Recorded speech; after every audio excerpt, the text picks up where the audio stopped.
saudara-saudara terkasih dalam nama Tuhan Yesus Kristus. Kembali lagi bersama saya Alex Tribangus Tempul, pembawa pemberitaan Injil Kabar Baik. Saudara-saudara, bacaan kita pada pagi hari ini yang saya mau sampaikan dari kitab Yesaya pasal 54 ayat yang ke-9. Baik, saudara, kita buka Alkitab kita. Yesaya pasal 54 ayat yang ke-9. Ayat yang ke-9 berkata demikian. Keadaan ini bagiku seperti pada zaman Nuh, seperti aku telah bersumpah kepadanya, bahwa air bah tidak akan meliputi bumi lagi. Demikianlah aku telah bersumpah bahwa aku tidak akan murka terhadap engkau, dan tidak akan mengardik engkau lagi. Demikianlah firman Tuhan. Bapak, Ibu, dan saudara-saudara dan anak-anak muda terkasih dalam nama Tuhan Yesus, tema yang mau saya angkat mengenai kemakmuran jemaat. Baik, saudara-saudara, di dalam kitab Yesaya ini berkata seperti ini, saudara. Pertolongan dan bantuan yang dikirimkan Allah tepat pada waktunya kepada umat-umat pilihan Allah yang menjadi tawanan di Babel setelah mereka dibebaskan dari perbudakan di sana.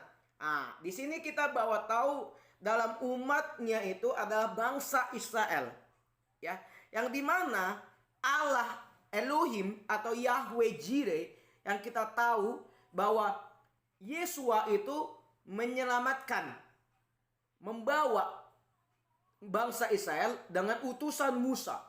Lalu Musa membawa bangsa Israel keluar dari tawanan Babel. Lalu apa? Lalu mereka bebas.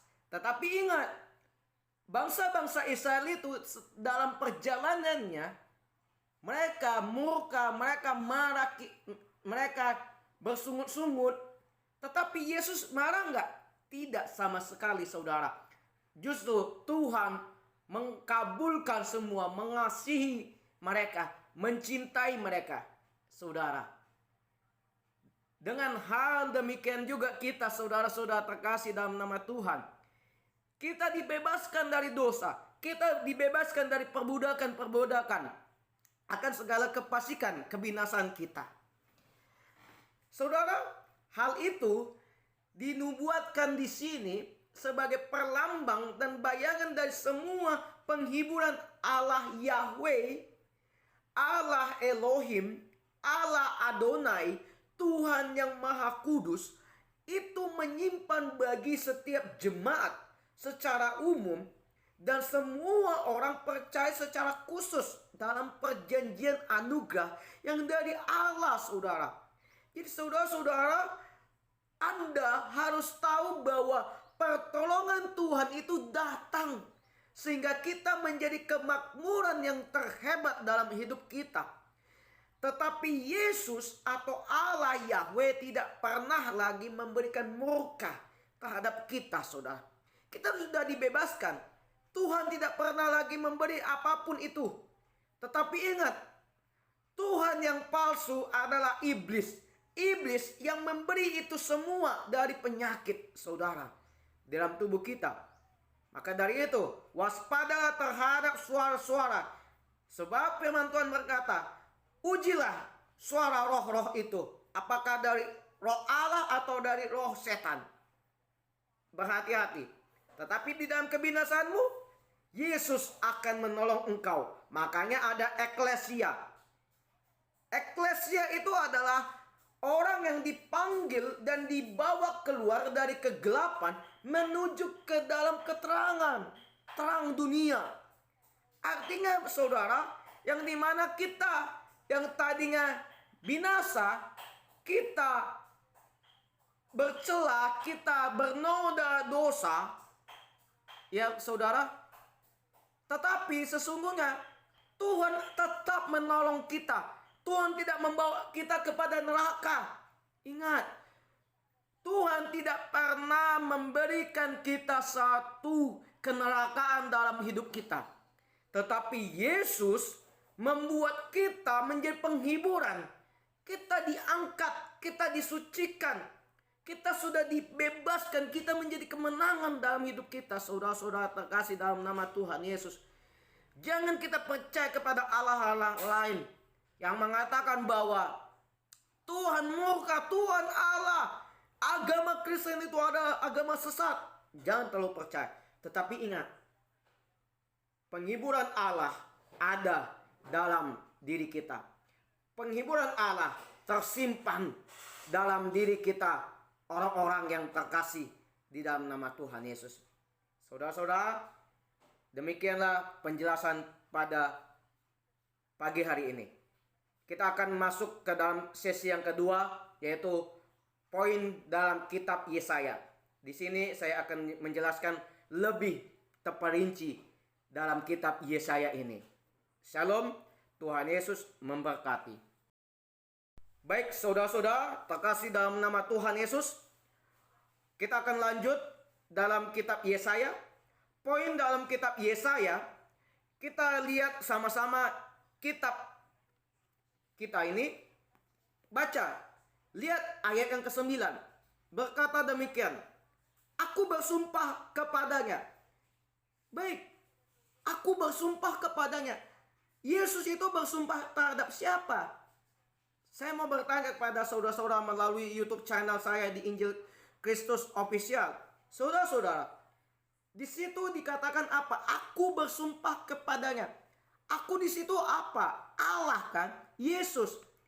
Jadi begini saudara-saudara, penjelasan dari ayat yang ke-9 dalam kitab Yesaya berkata demikian. Allah pada waktu itu berseteru dengan dunia dalam murka yang besar. Di dalam Kejadian pasal 6, di situ Tuhan murka besar. Tuhan memberikan air bah ke seluruh bangsa Indonesia. Karena apa? Karena umat manusia di seluruh bangsa dunia itu saudara, mereka melakukan kekejian, melakukan pemerkosaan, percabulan, penajisan, perzinahan, perselingkuhan. Banyak terjadi di dalam Kejadian pasal 6. Kalau saudara-saudara membaca, saudara merenungkan Taurat Tuhan, maka saudara tahu apa ayat Kejadian pasal 6. Bahwa di situ manusia telah melakukan kekerasan, kedosaan.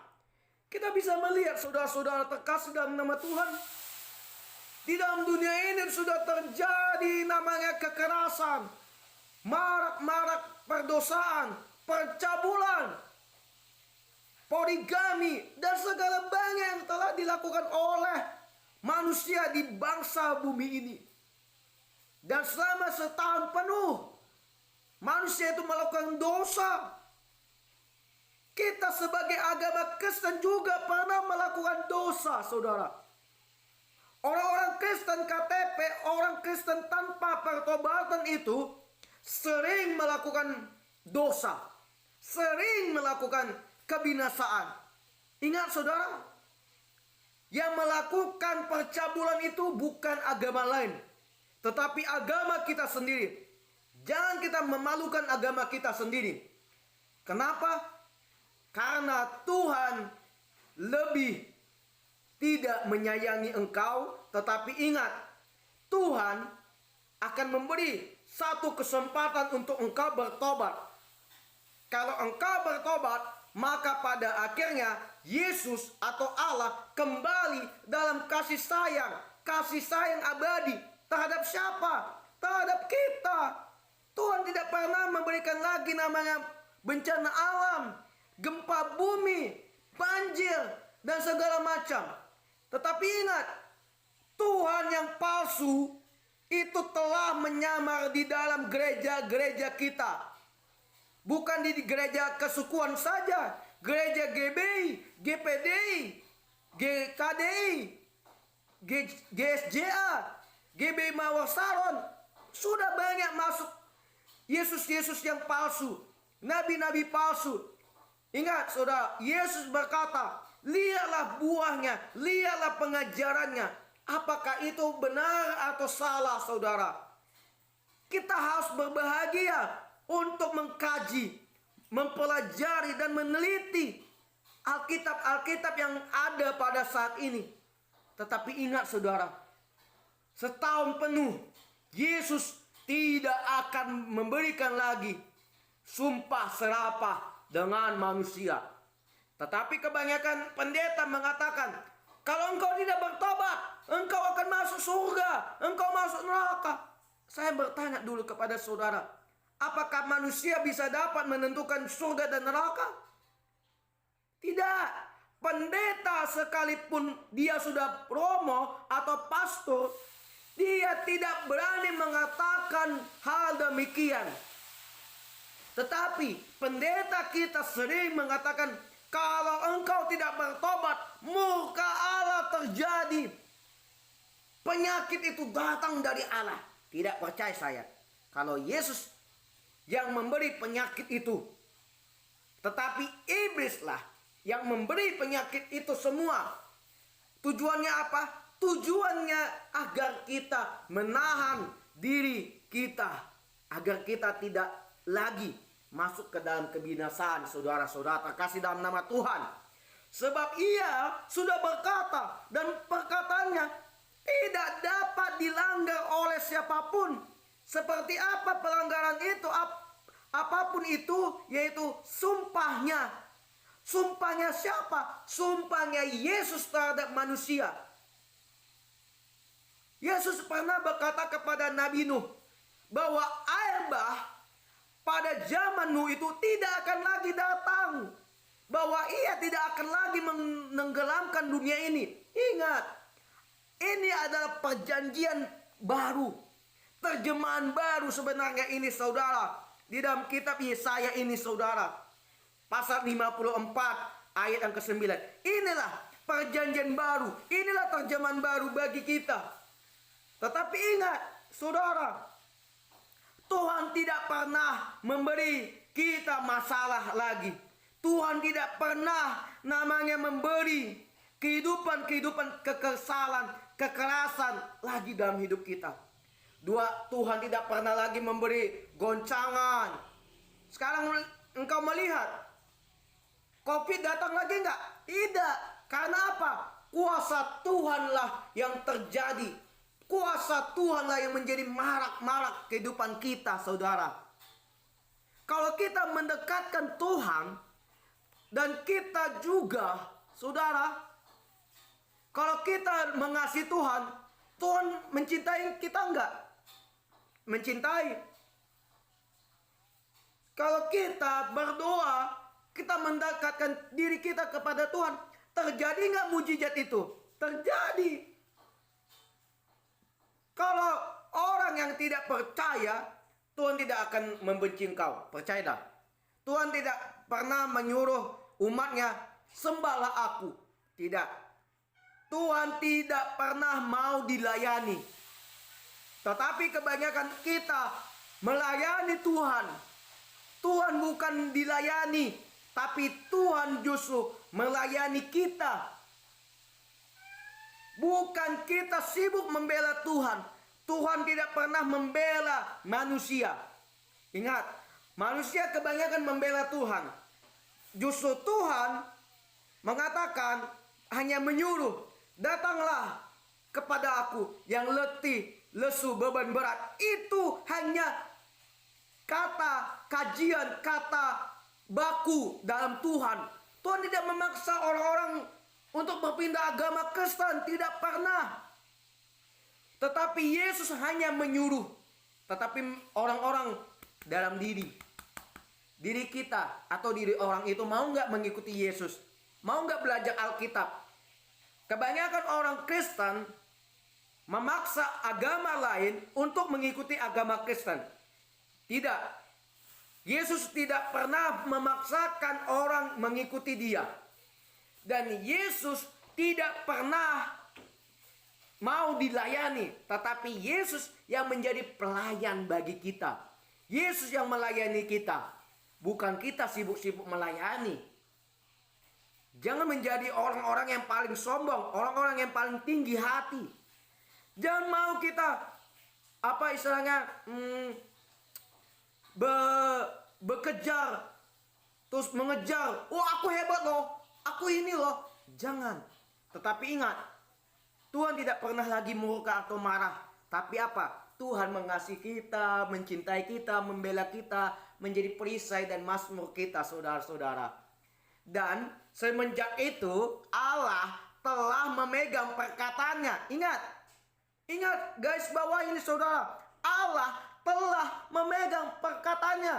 Ingat, kalau Allah sudah bersumpah, aku tidak pernah memberikan sakit, Tuhan tidak pernah memberikan banjir, bencana alam, kejahatan, itu Tuhan akan memegang perkataannya atau perjanjiannya.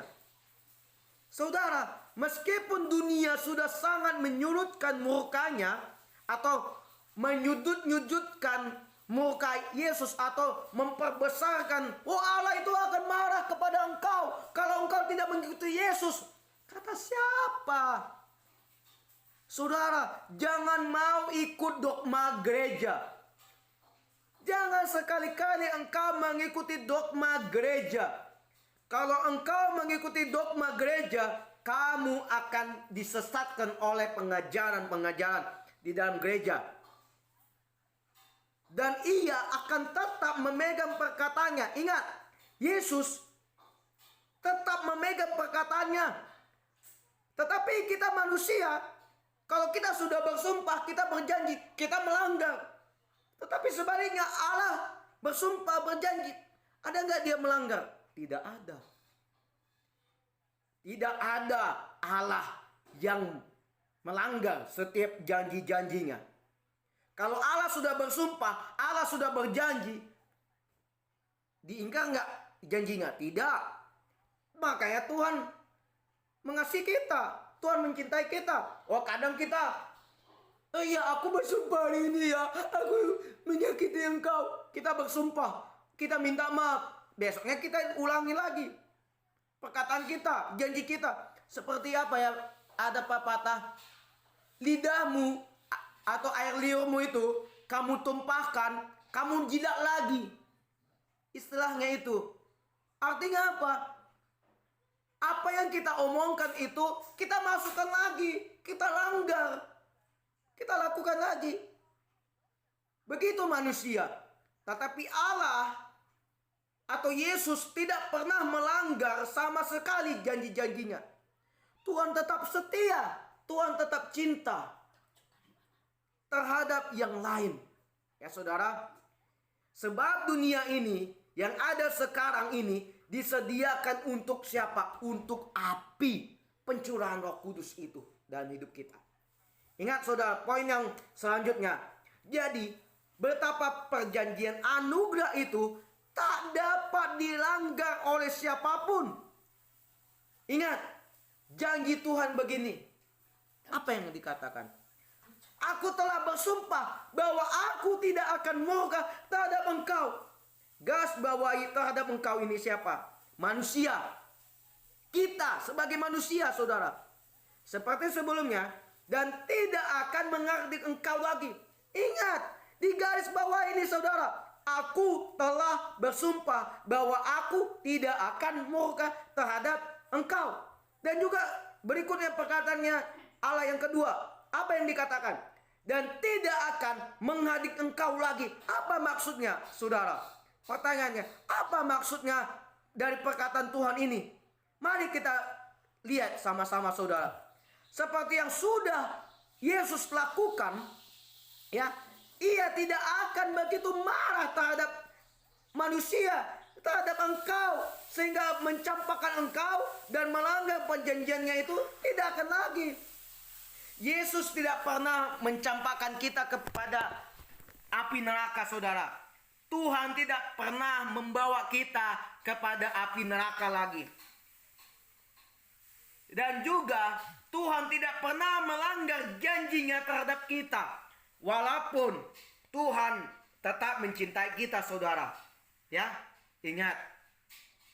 Saudara-saudara, jangan engkau berpikir bahwa Allah itu murka terhadap engkau. Jangan menganggap itu Tuhan itu memberi murka terhadap engkau. Waspadalah terhadap ajaran dogma-dogma gereja. Kesimpulan dari kitab Yesaya pasal 54 ayat yang ke-9. Begini kesimpulannya.